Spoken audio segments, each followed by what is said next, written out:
ai dit, regardons tout ce qui a été retenu, ce qui est du ressort du ministère de la Réconciliation. Donc, on a commencé un processus. L'idée, c'était qu'on arrête ensemble le mode de collaboration entre vous et nous. Il faut continuer au travail. C'est pour le pays. Nul n'est parfait. Tant qu'on fait les choses seul, on peut se tromper. Mais quand on a plusieurs, on peut se corriger et puis on peut avancer. En regardant la même direction. J'ai été rencontrer les Ivoiriens de la France. Simplement parce que j'estime que loin d'ici, ils n'ont peut-être pas la vraie situation de terrain. Donc, c'est à nous d'aller vers eux pour leur expliquer ce que nous faisons ici au pays. Une fois qu'on leur a expliqué ça, c'est de les sensibiliser pour qu'ils adhèrent au processus. Et puis recueillir également leurs suggestions également. C'est ce qu'on a été faire en France. Ça n'a pas été facile. Ce jour-là, en partant, j'ai pris parmi vous un Boga Sako. Pour une raison simple, s'il a je le dire. Je me suis dit, je vais à la rencontre des Ivoiriens de France. C'est le ministre de la Réconciliation qui va rencontrer tous les Ivoiriens. Je ne voulais pas me retrouver dans la salle avec les militants d'un seul parti. Vous savez de quoi je parle. Si je me retrouve seulement avec les militants du PDCI dans cette salle, j'aurais échoué. Si je me retrouve seulement avec les militants du RHDP dans la salle, j'aurais échoué. Comment faire pour que tout le monde soit dans la salle? Donc, tous ceux qui sont capables de parler avec des gens qu'ils connaissent, ils disent, bon, venez. Ce n'est pas lui seul. Il y a d'autres personnes à qui on a donné l'opportunité d'aller parler, puisqu'il y avait des velléités de sabotage, de boycott, de ceci, de cela. Bref, on a mis beaucoup de personnes en mission. Dieu merci, ça s'est bien passé. Il n'y a pas eu de... Voilà.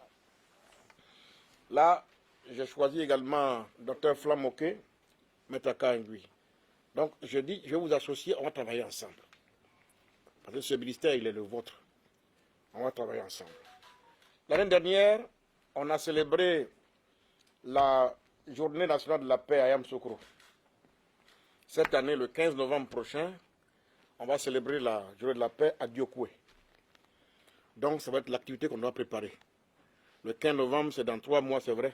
Mais c'est maintenant qu'il faut préparer les éléments, tous les ingrédients qui vont donc meubler ce qu'on va faire là-bas. Parce que pour cela, il me faut donc préparer une CCM en conseil de ministres. Qu'est-ce qu'on va faire le 15 novembre à Diokoué? J'ai aussi besoin que vous me disiez. Qu'est-ce qu'on fait le 15 novembre à Diokoué? Il y a eu des morts à Diokoué. Maintenant, on veut effacer tout ce qui est trace de la guerre. On veut apaiser les cœurs. C'est pour ça qu'on a choisi Diokoué.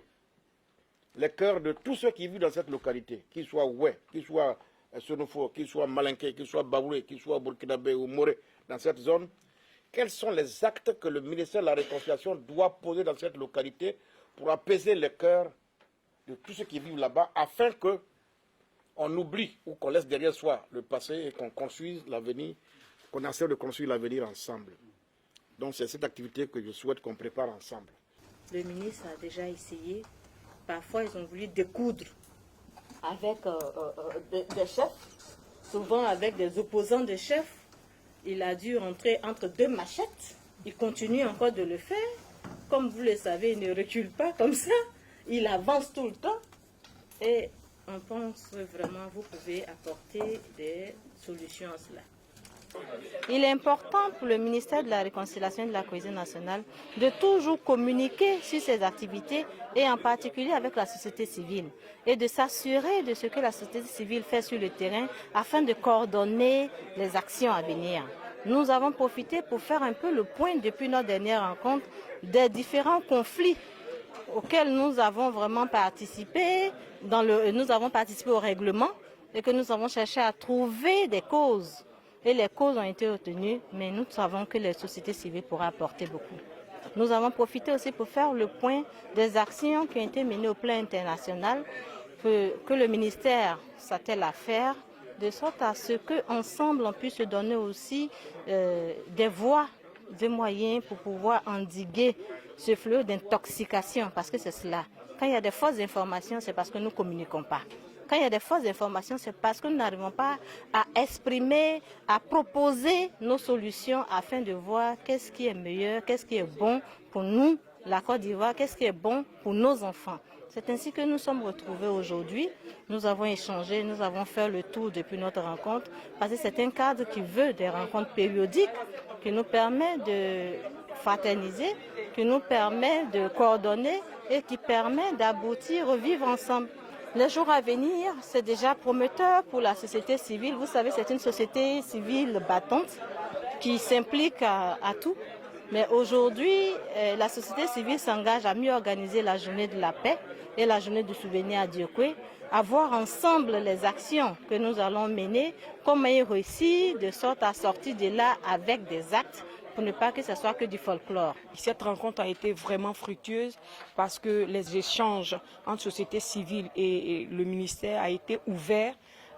Le ministère a dit qu'il voulait travailler main dans la main avec la société civile et pour nous, représentants de la FIDOP, nous en sommes fiers parce que nous nous attendons réellement à ce qu'ensemble, unis, nous puissions retrouver cette belle Côte d'Ivoire, notre pays, notre nation.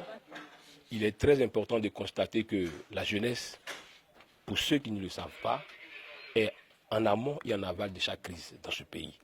Quand on parle des crises, c'est nous les jeunes qui mourons dans les rues. Quand on parle d'affrontement, c'est nous qui nous affrontons. Alors pourquoi ne pas associer la jeunesse au processus de réconciliation et de paix? Tel est le combat du mouvement national pour la réconciliation et la paix. Notre message, il est très simple.